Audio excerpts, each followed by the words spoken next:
we look at the types of carbs,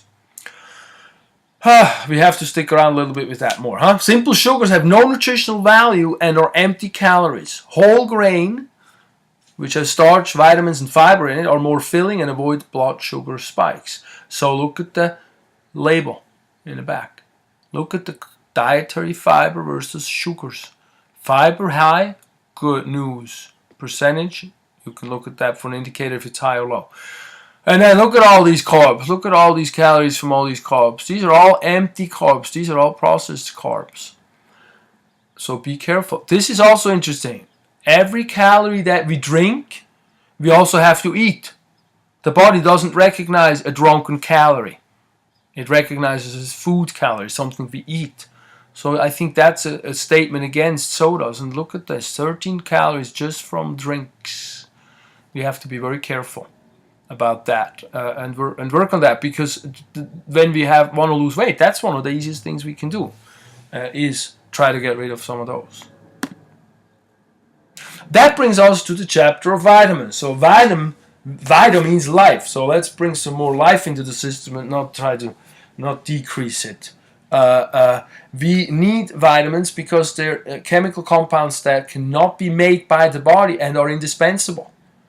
So we have to eat them with food or supplements. And the best supplements, in my opinion, are food concentrates, not synthetic vitamins. So if you read the label over here, and you can understand what it says, like look at that, buckwheat berry sprouts, stuff like that, versus cupric sulfate, I can't even pronounce these things, these are very complicated. I prefer to go with the stuff that I can understand. Vitamins are not used for energy, or they're not used for building blocks, but they're crucial in helping the body use other nutrients. So many of the functions are coenzymes that help catabolize chemical processes, that help work in chemical processes. So they're needed, they're helpers, but they're needed. Depending on the solubility, we call them water-soluble vitamins or fat-soluble vitamins. Water-soluble vitamins are not stored. They have to be taken in, and then a few hours later they're used up by the urine. We got to eat them up again. That's kind of a problem, but that's what we have to do. Those are the B's, the C's, and then the fat-soluble vitamins are stored in the liver in fatty tissues, so they can be absorbed all together. We don't have to eat them all the time. And those are A, D, E, and K. A vitamin requirement in the humans depends on many factors: age, sex, physical stress, conditioning, pregnancy, etc. This is, you can blow this up. That talks a little bit about the vitamins here, but I kind of like this also because it sort of shows you which organs it's good for. But that's stuff to look up. But it's definitely important to eat those, because if we don't eat enough, we have a vitamin deficiency. That can be due to malnutrition, which often happens when we get older, when we're alcoholics, or when we eat an undiversified fast food diet. Or of course also when we have a malabsorption problem. But often when we eat crap, when we grow up, we go and have a problem when we get older faster.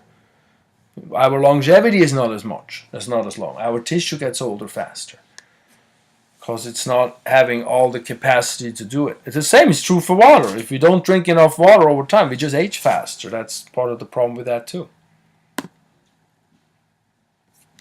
Alright, that's a fast one again. Let's finish up this chapter, and we go to minerals.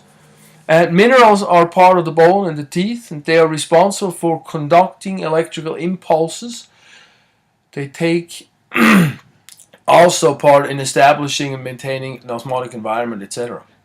So we need a lot of different types of minerals. We need macrominerals, which constitute about more than 50 milligrams per body weight, and we need trace minerals, which are less than 50 milligrams per body kilogram. We need to take them in. We don't make them in the body. Calcium is the most abundant mineral, according to it's about 1.5 kilograms in the body. It's not mostly in the skeletal system and some in body fluids. And then we have trace elements, and the trace elements are less than 8 to 9 grams for the whole body, and we don't need to ingest so much of those, but those are. most commonly iron, which is the oxygen binding element, and then iodine, which is part of the thyroid gland. But look at that, we have multiples. We have magnesium, potassium, sulfur, sodium, and so forth. And then we have antioxidants. And antioxidants discussion is important because we have to talk about the free radicals in the body. So they protect us from aging. Free radicals is the aging stuff. So antioxidants are molecules such as vitamin A, C, E, and selenium, manganese, zinc, molybdenum, as well as many active plant ingredients that can help decrease the free radical problem. Free radicals possess unpaired electrons, making them unstable and therefore chemically reactive. So what they do is they extract electrons from other molecules, and that's an oxidation process, and then make them into free radicals. And the problem with the free radicals is they damage the DNA, which is making mutations or uncontrolled cell division. And they also damage the cell membrane by oxidizing phospholipids. They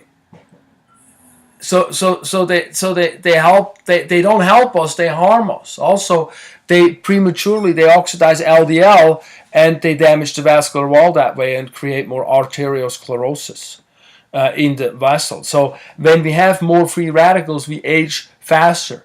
The more we use up the oxygen in the body, the more we need to have antioxidants that we need to eat and take in.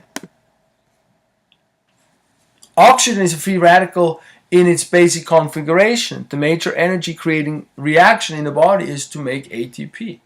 And so people that do a lot of exercise and they need to also need a lot of antioxidants. So physical exertion is actually a free radical creator, as well as acute inflammation, UV and other rays, certain products that create an oxidative stress, like the cancer-producing products, the pollutions in the air, and so forth.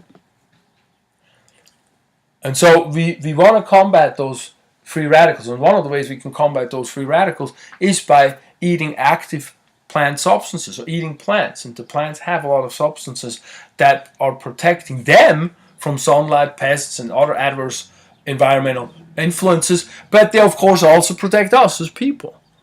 Many of them we cannot make synthetically because many of them we don't even know.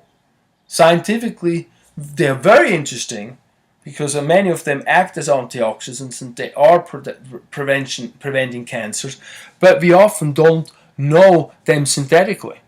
So we don't have any other ways than eating them.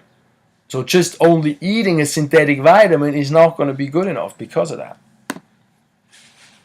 Tomatoes, for example, are a great example. They contain about 10,000 different substances, but only a few of them have been studied. We don't know more than a few. So we don't know, and we also don't know how they act in isolation. So we best eat them in fruits and vegetables. So when we eat, it is best for us to eat a rainbow-colored diet. That's always a major way to stay healthy and to minimize disease, pain, and suffering. And so that is almost the end, because that just brings me to the fiber. And fiber is important. That's indigestible. So we're not able to digest that. So what happens is they'll swell up. We eat fiber, we eat plant stuff. They swell up with water and they stimulate the intestinal activity, which shortens the time of the passage of the food, leading to more regular bowel movements, which is, we can think of whatever we want, but it also helps us slow the gastric emptying for a moment and create a more filling feeling. They decrease the blood sugar spikes and therefore help prevent diabetes, and they actually help us burn calories by being moved through our system. And so that's pretty cool. So eat more fiber is very, very helpful. You will have to drink more water, though, I tell you that. Okay, well, that's the nutrition chapter. We're leading us straight to the kidneys next.